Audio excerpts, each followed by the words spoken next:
for tuning into QuaranTube episode 5. This one's a nice, easy, short, and simple how-to repair video. We're going to be focusing on how to repair the steering wheel buttons on your 2009 to 2014 Ford F-150. They're also known as switch packs. These are the buttons on the sides of the steering wheel that control radio functions, your sync system, cruise control, those types of things. And after some use, they get worn out. I noticed with mine, if I would try to turn the volume up or down on the right switch pack for the radio buttons, sometimes I would want to increase the volume, it would change the radio channel. Sometimes I want to change the channel, it would decrease or lower the volume, so it became very annoying. But it's a really quick, easy repair. Anybody can do it, just takes a few minutes, and I hope you enjoy. So what we're going to repair today are these buttons on the steering wheel. They're called switch packs. This one is no longer working. It's actually been intermittent for probably 2 years now, and I've just been dealing with it, but I finally got annoyed enough that I'm going to replace it. Basically what's happening is the buttons have gone bad. If I want to volume up, it'll change the channel. If I want to change the channel, it'll turn the volume down. If I hit this, it doesn't always work right. So this switch pack is just gone, probably from just so much usage. I'm on the road a lot. I'm hitting these buttons a lot. It's very convenient, more so than those buttons. So this gets a lot of use. This one, not so much. It's mainly for cruise control, and that's it. Telling me info on the truck. So this gets very minimal use. This one's still fine, but I'm replacing the pair. Now, in order to do this repair the right way, the airbag will have to be removed. So what we'll do for safety's sake is disconnect the battery. Now, I have disconnected this battery for the whole time that I was making the other videos that I posted. So this battery's been disconnected for like 45 minutes, 30 to 45 minutes. Really, you just need to disconnect it for like 5 to 10 minutes, and it will drain the power that goes to the airbag. And the reason that we do that is so that when the airbag is being taken off the steering wheel, it doesn't accidentally deploy, which would not only hurt me, hurt the truck, blow up in my face, but it would just make a mess of this whole thing, and airbags aren't cheap. So that's why we depower it before we do this. Chances of something happening, even if it wasn't depowered, are slim, but for safety's sake, that's what we do. In theory, you could do this whole repair with nothing but this Allen wrench. This is 3mm, because what's going to happen is there's 3 different holes that hold this airbag in place. There's one at the bottom here, and then there's 2 up at each corner. And this Allen key is just going to slide up into the hole, hit the latch that's on the airbag, pop this thing out, and then we can lift it up, get it out of the way, which will give us access to these switch packs. Now, really, if this is all you had, you could do it, and you could just pry these out with your hands. It's going to be pretty tough. They're in there very solid. I'm going to end up using a flathead screwdriver to assist me with popping these out. But really, if you needed this done, and this is all that you had, theoretically, you could do it, and you could make it happen. The holes that I'm talking about are these on the side. So there's one right here, that's a corner, and then again there's one on the bottom and one on the other side, but this is where that Allen wrench is going in.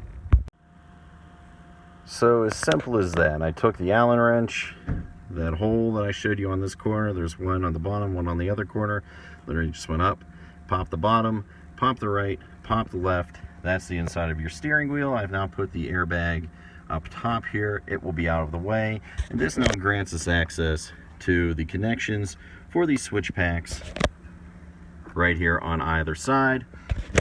This is the one that's really broken, so that's the one I'm going to start with first. Then I'll replace it, replace this, we'll put the airbag back on. We'll get to those steps in just a moment.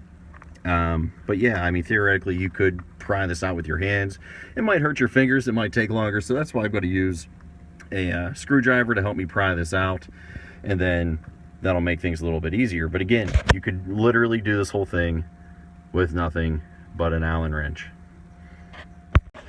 So this is the right hand switch pack out. That was the one that was really problematic. This is where it goes on the steering wheel. Fortunately, these can be replaced, just the switch packs. Older Ford models, it was actually built into the steering wheel itself, so you would have to replace the whole wheel if it went bad. Fortunately, with these, you can just replace the switch pack. So this is what goes into the side. That's, you know, the wires that actually control the buttons. So I'll put the new switch pack in on this side now. I'll reconnect this, and then the right side will be done. Then I'll just replace this left side. Again, this one works fine, but while I'm in here, I'm just going to replace the pair. And so this is our new switch pack that's in place. Literally took me less than 60 seconds to get this in. And as you can see, it is nice and flush with the steering wheel, just like the one from when I bought this vehicle was. This is an OEM part. It's original equipment. It's made by Motorcraft, which is what Ford uses. This is a genuine Ford part. When it comes to something like this, especially when it's something that's this cheap, these are like 25 bucks a piece where I found them online. Don't buy them from Amazon. For some reason, Amazon went like $60 for one of these. But when it comes to something like this, where aesthetics, I feel like is important, you could probably get an aftermarket one from Dorman. And you know what? It might line up all right. I don't know. But I just went with OEM because it's not an expensive part, and I know it's going to fit exactly in this space, just like it would from the factory, because it is literally a factory part. And there she is. Basically, I put this one in the same way as I did this. Just took the airbag back down, put it in place, and all you got to do is push on it, push it right back into its housing, and it'll snap in. And that is the repair. I'll reconnect the battery, close the hood, test these, make sure everything's operational. And as with any Jake Ellis mechanic work, it does come with an invoice, all right? Of course, no warranty, either written or implied, but every time I do my own work, I come up with my own invoice, I write it down, I give step-by-steps, and then I have a folder. I keep everything in this truck, every single thing that's ever been done on it. A test, an oil change, whether it be work from a shop or work that I've done on my own, always has paper documentation, part numbers, an estimate on what it costs, so whoever buys it knows exactly what they get. The battery has been reconnected. The truck is started up fine. Everything's good. Sorry for the loud exhaust. Time to check these switch packs. I'm going to check the volume first. Became a lay missionary for a church in New York City and began visiting homes, offices, and shops, distributing Bibles and tracts. Absolute beautiful thing. Before I try to change the volume, it would change the channel. Let's try changing the channel. Rolling through beautifully to the right. Let's go to the left. That's great. Before, when I changed the channel, it would change the volume. Let's try hitting our media button. This should change it from AM to FM to CD and FM1, FM2, CD, sync, back to AM. That works perfectly.